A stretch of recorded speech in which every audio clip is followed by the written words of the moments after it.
Hi students, कैसे हैं आप लोग। अच्छा, जो हमने लास्ट लेक्चर किया था, ठीक है, इलेक्ट्रिसिटी का, उसमें मैं आपको थोड़े से इलेक्ट्रिक सर्किट के बारे में समझाने लगा था और मैंने आपसे तब तक कुछ सिंबल्स को डिस्कस किया था। उन सिंबल्स में दो सिंबल्स मुझसे रह गए, okay, which are very important. क्या क्या रहा? एक रहा मुझसे सेल, एक रहा मुझसे बैटरी। ये दो सिंबल मुझसे मिस हो गए, जो इनके बिना तो सर्किट चलेगा ही नहीं। हम बार बार एक बात कह रहे थे कि पोटेंशियल डिफरेंस चाहिए, कुछ तो चाहिए, तभी करंट जाएगा, और मैंने दोनों इंपॉर्टेंट चीजें उसने हमसे मिस हुई। सेल को कैसे डिफाइन करते हैं और कैसे हम बना सकते हैं? देखिए, दो, एक नेगेटिव होता है, एक पॉजिटिव होता है, राइट। जब हम सेल को बनाएंगे तो सेल ऐसे बनता है, this is negative, this is positive. जो छोटी वाली लाइन है उसको हम नेगेटिव बोलते हैं और बड़े वाले लाइन को हम लोग सर्किट में पॉजिटिव बोलते हैं। इस चीज को आप याद रखिएगा। बैटरी क्या है? बैटरी क्या होता है? It is joining of number of cell. आपके घर में इन्वर्टर होगा, इन्वर्टर के साथ बैटरी लगी है, आप क्या देखते हो? उसमें बहुत सारे होल्स हैं जिसमें पानी आप दोबारा रिफिल करते हो। जो रिफिल करते हो वो क्या है? वो सेल्स हैं। These cells are joined together to make battery, okay. तो इसको कैसे बनता है? ये नेगेटिव के साथ में positive, negative, positive, negative, positive, negative, positive. तो ये क्या है? ये नेगेटिव साइड है, ये पॉजिटिव साइड है। तो it become a, when it is a joining of number of cells, it become a battery, okay. जब छोटा सर्किट होता है, टॉर्च है, तो हमारा काम सेल से चल जाता है। जब बड़ा सर्किट होता है तो हमारा काम बैटरी से चलता है। तो दो चीजें मेरे से उसने मिस हो गई थी, विच आर वेरी इंपॉर्टेंट। तो अब क्या है, हम डिस्कस कर रहे हैं electric circuit.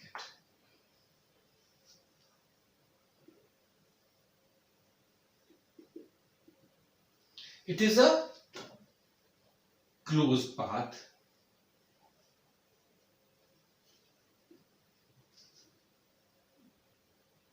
where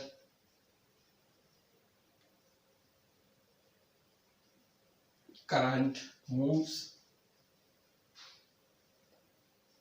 with the help of battery or cell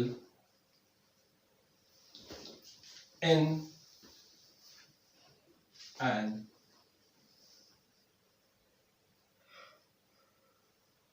arrangement of different instruments। अब इसमें इंस्ट्रूमेंट्स कौन से हैं? वही जो हम लास्ट में डिस्कस कर रहे थे। इसमें क्या लगेगा?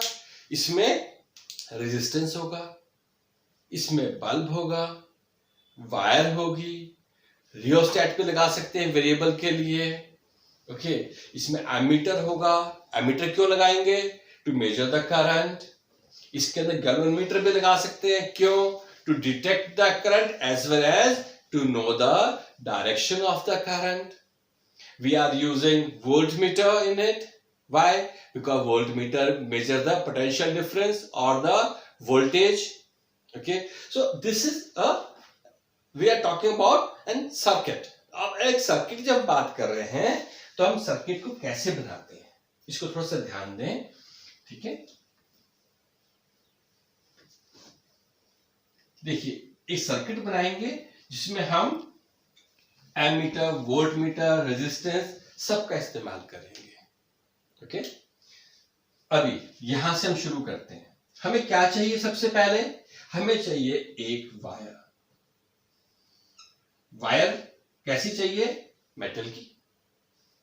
अब इस वायर में हमने करंट का फ्लो करना है, तो हमें क्या चाहिए होगा? हमें चाहिए एक बैटरी,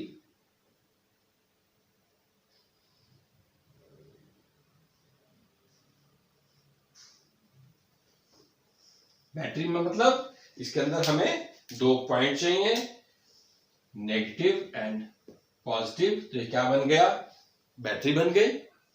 अब घर में क्या होता है, पंखा चलाना स्विच लगाते हैं ऑन ऑफ करने के लिए, तो हमें यहां पर क्या चाहिए, एक प्लग। ओके, प्लग कैसा, जिसके अंदर एक स्विच क्लोज्ड हो।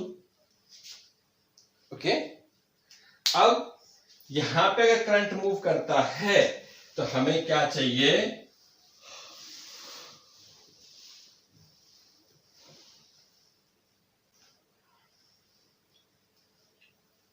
एक मीटर चाहिए जो किसको मेजर करे, करंट को। इसको कैसे जोड़ा जाएगा, पॉजिटिव से पॉजिटिव, नेगेटिव से नेगेटिव। ये क्या करेगा, detect the current and direction of current, no, it will measure the current. वो काम किसका है, वो काम है गैल्वेनोमीटर का, to detect and to know the direction of the current. Okay, अब इसमें आगे बढ़ते हैं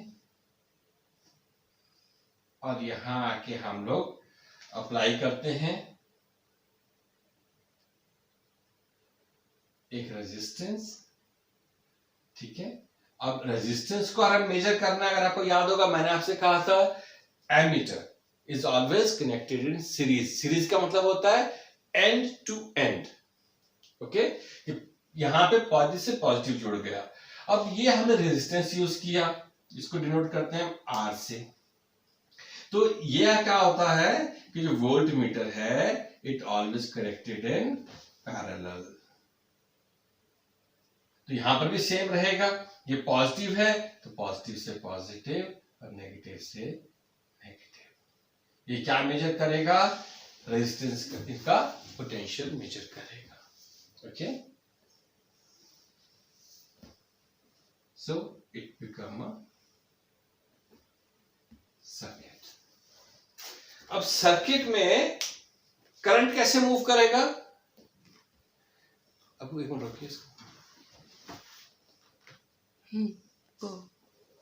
तो अब सर्किट में करंट कहां से मूव करेगा, it will move from positive to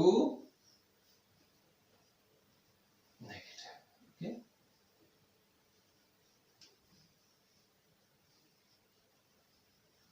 ऐसा क्यों, because current, direction of current, it is always opposite to the flow of electrons.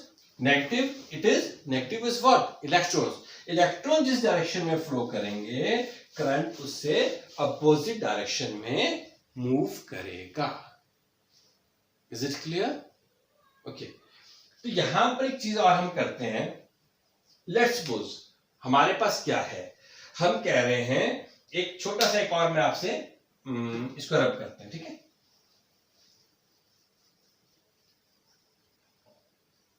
हम क्या कर रहे हैं, एक छोटा सर्किट और बनाते हैं, सेल लगाते हैं इसमें। ठीक है, और यहां पे लगाते हैं हम लोग एमीटर। ओके, यहां हमने लगाया वेरिएबल रेजिस्टेंस। ओके, तो यहां लग जाएगा आपका volt meter. Fine, sorry,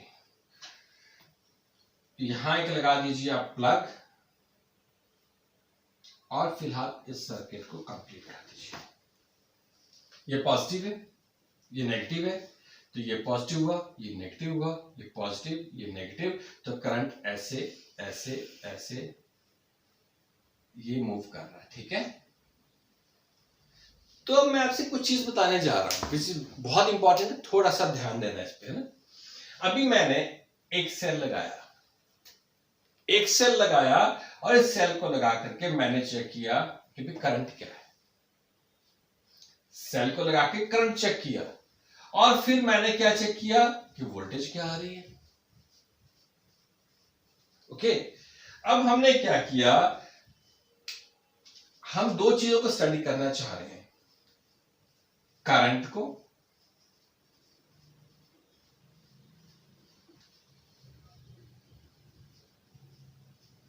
voltage को कि क्या इंपैक्ट पड़ रहा है जब करंट बढ़ रहे है, करंट बढ़ता है तो जो रेजिस्टेंस है या वोल्टेज है इन पे हमारे पास चीजें ही तीन है करने के लिए। क्या? एक करंट है, एक वोल्टेज है, ठीक है। अब इस पे क्या इंपैक्ट पड़ रहा है इन चीजों से? जब हम बैटरी के नंबर ऑफ सेल्स बढ़ा रहे हैं तो करंट कैसे मूव कर रहा है, और करंट मूव कर रहा है तो वोल्टेज कैसे मूव कर रही है। ओके, तो आप लोग इसमें क्या चीज ऑब्जर्व करते हैं जब आप इसमें सेल्स को बढ़ा रहे हैं? सेल को बढ़ा रहे हैं तो क्या बढ़ रहा है? सेल को अगर हम बोले कि ये नेगेटिव था, अभी हमने एक सेल को यूज किया, फिर हमने क्या किया,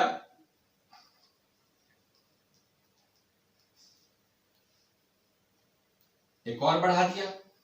ओके, फिर क्या इंपैक्ट आया करंट और वोल्टेज पर? Okay, so it's study, graph draw करते हैं करंट और वोल्टेज में। ओके, फिर एक स्टडी इसको टेबल को देखते हैं क्या चीज इंपैक्ट कर रही है। अब let's suppose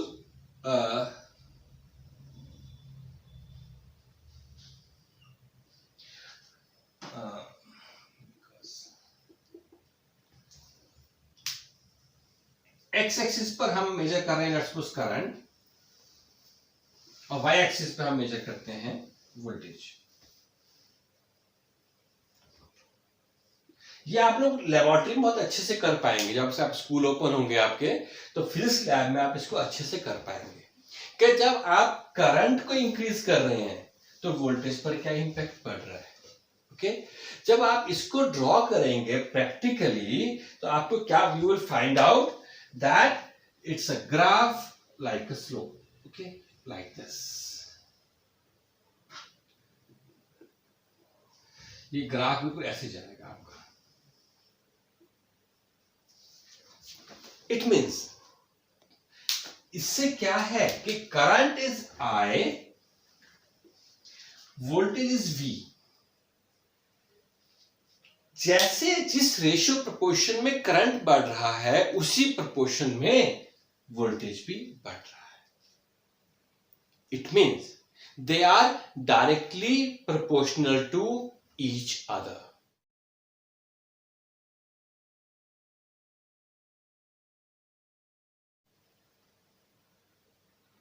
Am I right? Okay. So मैंने आपसे कहा कि यहां पे मैं पॉइंट्स यूज नहीं कर रहा हूं, बिकॉज पॉइंट यूज आप कब करें, जब आप इसको प्रैक्टिकल अपनी लेबोरेटरी में करें।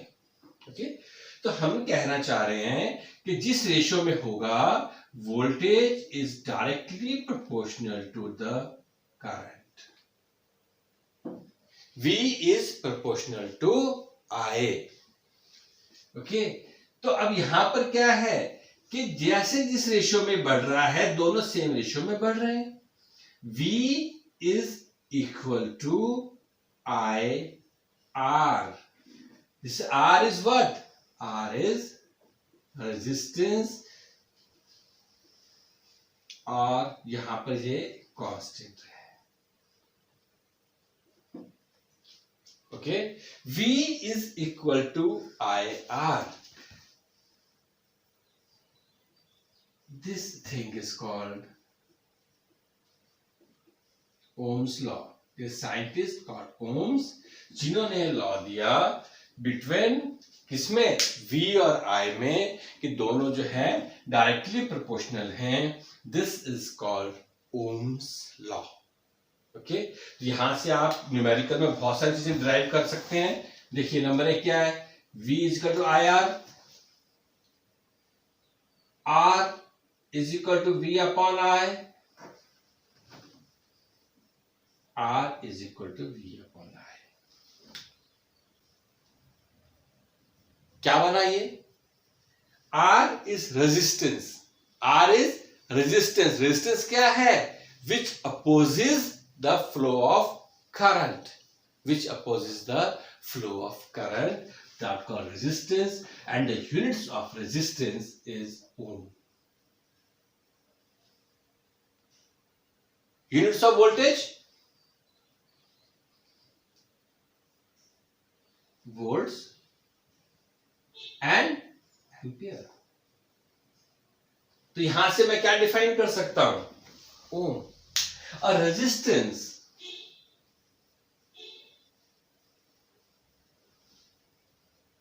क्या लिखूं मैं?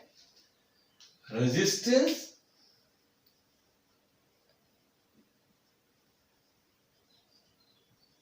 is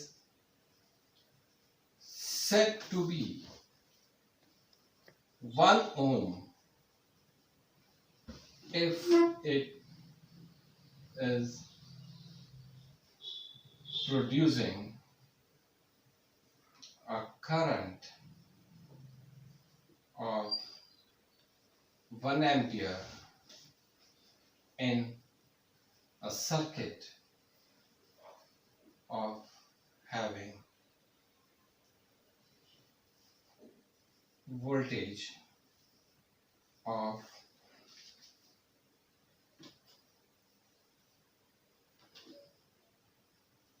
1 volt.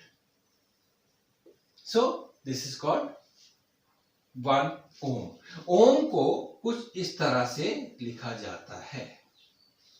Okay, so this is called 1 ohm, and this law is called Ohm's law.